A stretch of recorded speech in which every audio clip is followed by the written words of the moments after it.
नमस्कार दुनिया हलचल को स्वागत करुछि मु संजय। आसतु नजर पकाइबा वर्तमान मुख्य खबर उपरे। आज 12 घंटिया जयपुर बंद पेपर मिल पूर्ण कार्यक्रम दाबी बंद डाकरा दि जाइथिया बेले ए बंद डाकरा को समर्थन जणाइछन्ती विभिन्न अनुष्ठान एवं सकाळु सकाळु विभिन्न स्थान रे दुकान बाजार बंद थिया बेले गाड़ी चलाचल मध्य बंद थिबा देखिबाकू मिलिछि।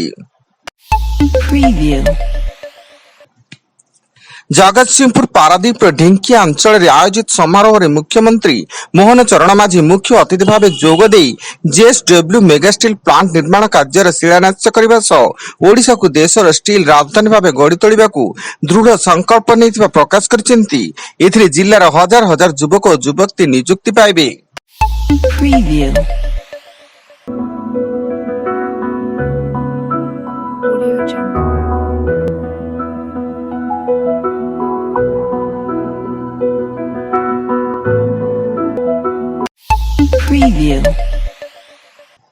केन्द्रापड़ा जिला राजनगर मुगकणी गाँ निकट में मिक्सर मेसीन सह पिकअप पलटी 2 श्रमिकों मृत्यु एवं अन्य 2 जन गुरुतर होई केन्द्रापड़ा मुख्य चिकित्सालय को स्थानांतर।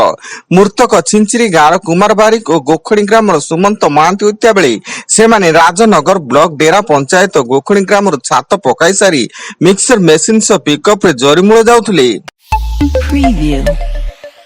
झारसुगुड़ा जिलार रेंगाली थाना अंतर्गत ओडिशा छत्तीसगढ़ सीमांतवर्ती अंचल में बेआईन देशी मद प्रस्तुति और चोरा चालाण राकेट उपरे जिला पुलिस बड़ धरणर चढ़ऊ बेले पुलिस एकाधिक मद प्रस्तुति केन्द्र ठाब करने सह मद रंधा व्यवहृत 17टी भाटी घटनास्थल में भांगी नष्ट कर प्राय 870 लिटर देशी रंधा मद जबत करने सह 20 क्विंटाल रु अधिक महुल पोच नष्ट कर मामलें 8 जन को गिरफ्त कर। पश्चिम बंग में बांग्लादेशी विरुद्ध शुभेन्दु सरकार डिटेक्ट डिलीट एंड डिपोर्ट अभियान माध्यम बांग्लादेशी को चेतावनी दे कहते राज्य में बेआईन भाव रोता बांग्लादेशी माने जेते शीघ्र पारे स्वेच्छाकृत भाव राज्य छाड़ा दरकार। तेबे पश्चिम बंग में एक्शन पर बांग्लादेश ओडिया मुआ हो पारंती बोली आशंका प्रकाश पाई।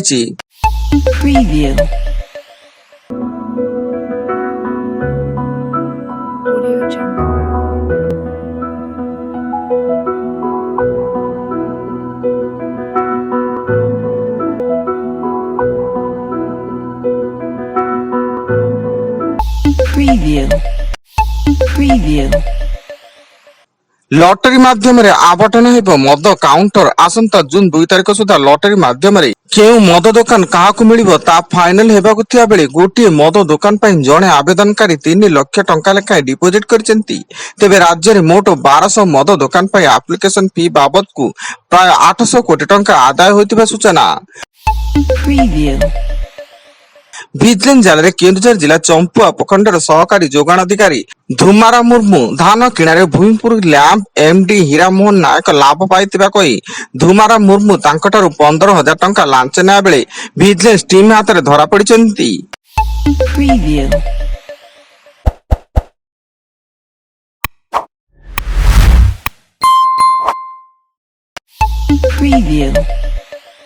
उत्तर प्रदेश लखनऊ रे विद्युत चोरी जांच बेले जड़े जेई मरणात्मक आक्रमणकारी माने प्रथमे जेई को बेलचारे माड़ मारिबा सह तांको उपरे पोषा कुकुर छाड़ी देथिबा अभियोग होईची। देवगिरी एक्सप्रेस ट्रेन रे जड़े व्यक्ति 1,22,70,000 टंका जबत सिकंदराबाद जीआरपी और आरपीएफ मिलित चढ़ऊ बेले टंका जबत होईची।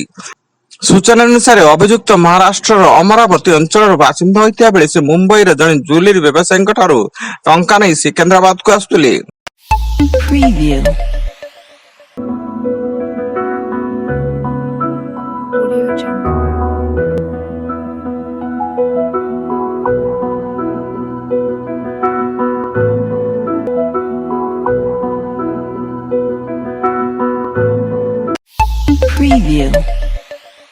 राजस्थान अजमेर जिला बोरडा थाना अंतर्गत श्रीरामपुरा गाँ निकट एक स्कॉर्पियो गाड़ी में हठात निया लगी फल गोटे परिवार 4 जन सदस्य जीवंत जली जाइथिबा सूचना। निया एते जोर व्यापी जाइथिला जे परिवार लोके गाड़ी बाहरी पारि नथिले। ବାଲେଶ୍ୱର ଜିଲ୍ଲା କର୍ମଦା ଥାନା ଜଳଦା ଛକରେ ରାସ୍ତା ପାର୍ଶ୍ୱକୁ ଓଲଟିଲା ଲୁଣ ବୋଝେଇ ଇଞ୍ଜିନ ଚାଳିତ ରିକ୍ସା। ଘଟଣାସ୍ଥଳରେ ହେଲ୍ପରର ମୃତ୍ୟୁ ଘଟିଥିବା ବେଳେ ଡ୍ରାଇଭର ଗୁରୁତର ହୋଇ ମେଡିକାଲରେ ଭର୍ତ୍ତି। ଇଞ୍ଜିନ ଚାଳିତ ରିକ୍ସାରେ ଲୁଣ ଭର୍ତ୍ତି ହୋଇ ପଡୋଶୀ ପଶ୍ଚିମବଙ୍ଗରୁ ବାଲିଆପାଳ ଅଭିମୁଖେ ଯାଉଥିବା ବେଳେ ରିକ୍ସାଟିର ସେଲ୍ ଭାଙ୍ଗି ଯାଇଥିଲା। Preview. ଏବଂ କୋରାପୁଟ ଜିଲ୍ଲା ବନ୍ଧୁଗାଁ ବ୍ଲକ ବଡ ସରପଲ୍ଲୀ ଗାଁର ଜଣେ 13 ବର୍ଷ ବୟସର ବିବାହିତା ନାବାଳିକାର ସନ୍ଦେହଜନକ ମୃତ୍ୟୁ। ଏହା ଆତ୍ମହତ୍ୟା ନା ହତ୍ୟା ତାହା ଜଣାପଡିନଥିବା ବେଳେ ବନ୍ଧୁଗାଁ ପୋଲିସ ଏକ ମାମଲା ରୁଜୁ କରି ତଦନ୍ତ ଚଳାଇଛି। ସୂଚନା ଅନୁଯାୟୀ ଗତ ବର୍ଷ ଗାଁର ଜଣେ ବିବାହିତ ପୁରୁଷ ସେହି ଗାଁର ଜଣେ 13 ବର୍ଷୀୟ ନାବାଳିକାକୁ ପ୍ରେମ ଜାଲରେ ଫସାଇ ବିବାହ କରିଥିଲେ। Preview. ବର୍ତ୍ତମାନ ପାଇଁ ଏତିକି। ଅଧିକ ନ୍ୟୁଜ ଅପଡେଟ୍ସ ପାଇଁ ଭିଜିଟ୍ କରନ୍ତୁ ଆମ ୱେବସାଇଟ www.duniyahalchal.in। ଧନ୍ୟବାଦ।